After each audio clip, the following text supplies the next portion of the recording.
వేములవాడ రాజన్న ఆలయంలో అంతర్గత బదిలీలో అధికారులు దిద్దుబాటు చర్యలకు దిగారు. ఈ నెల 19న ఏఈఓ నుంచి అటెండర్ వరకు 17 మందిని అంతర్గతంగా బదిలీ చేస్తూ ఈవో రమాదేవి ఉత్తర్వులు జారీ చేశారు. ఈ బదిలీలో పారదర్శకత లేదని ఈవోకు ఆలయ ఉద్యోగులు మొరపెట్టుకున్నారు. బదిలీలపై విముఖత వ్యక్తం చేశారు. దీంతో 10 రోజుల వ్యవధిలోనే ఏఈఓ నుంచి వాచ్మెన్ వరకు అంతర్గత బదిలీ, అదనంగా శాఖలను కేటాయిస్తూ ఉత్తర్వులు జారీ చేశారు.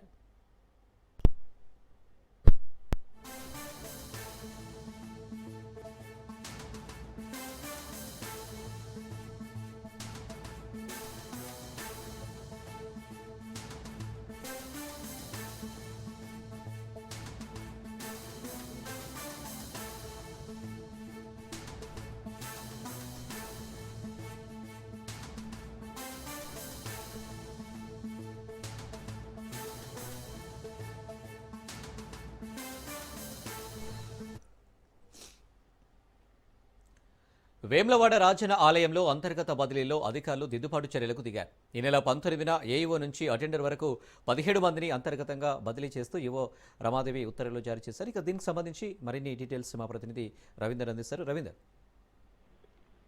అనిల్, వేములవాడ రాజన్న ఆలయము దక్షిణ కాశీగా పేరుగాంచిన ఆలయము. గత కొన్ని రోజుల నుంచి కూడా రాజన్న ఆలయంలో అవకతవకలు జరుగుతున్నాయనే కోణంలో కూడా రాజ్ న్యూస్ చాలా వరకు కథనాలు ఇవ్వడం జరిగింది. రాజ్ న్యూస్ కథనాల మేరకు గతంలోనే ఒకవైపు 10 రోజుల క్రితం 17 మంది అధికారులను ఇంటర్నల్ గా బదిలీ చేస్తున్నట్టుగా ఈవో రమాదేవి ఆదేశాలు జారీ చేయడం జరిగింది. అదే విధంగా మళ్ళీ అందులో ఉన్న ఇంకో 20 మంది ఉద్యోగులను కూడా బదిలీ చేస్తున్నట్టుగా ఈవో రమాదేవి నిన్న ఆర్డర్ కాపీని కూడా ఇష్యూ చేయడం జరిగింది. అంటే మొత్తం 27 మంది అధికారులను ఇప్పటికే అందులోనే ఇంటర్నల్ గా బదిలీ చేయడం జరిగింది. అంటే ఈ రోజు అంటే నిన్న ఇచ్చిన నివేదిక ప్రకారంగా చూసుకుంటే 20 మందిని మళ్ళీ బదిలీ చేస్తూ దాంట్లో కంపల్సరీ వాళ్ళు ఉదయమే విధులకు హాజరు కావాలి, లేని పక్షాన కంపల్సరీ శాఖపరమైన చర్యలు తీసుకుంటామనే కోణంలో కూడా ఆమె ఆదేశాలు జారీ చేయడం జరిగింది. దీంట్లో బదిలీ చేసిన వారిలో 2 ఏఈఓలు, 6 పర్యవేక్షకులు, అదేవిధంగా 3 సీనియర్ అసిస్టెంట్లు, అదేవిధంగా 6 జూనియర్ అసిస్టెంట్లు, 2 రికార్డు అసిస్టెంట్లు, అదేవిధంగా మరొకరు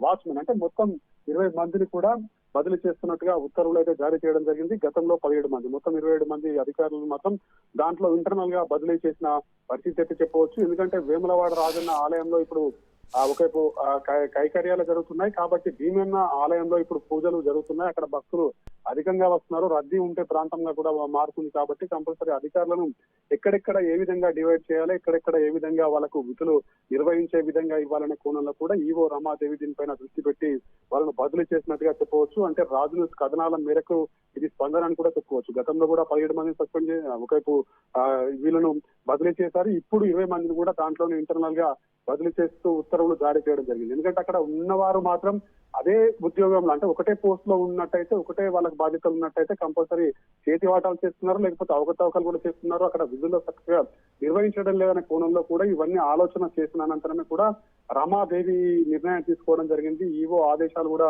జారీ చేశారు. ఎవరైతే 20 మంది ఉన్నారో కంపల్సరీ ఉదయం వేళ వరకు మాత్రం కంపల్సరీ విధుల్లో హాజరు కావాలి, లేని పక్షాల్లో కంపల్సరీ శాఖాపరమైన చర్యలు ఉంటాయనే కోణంలో కూడా గట్టిగా వార్నింగ్ ఇస్తూ ఉత్తర్వులను అయితే జారీ చేసిన పరిస్థితి చెప్పవచ్చు. Anil. Right Ravinder, thank you.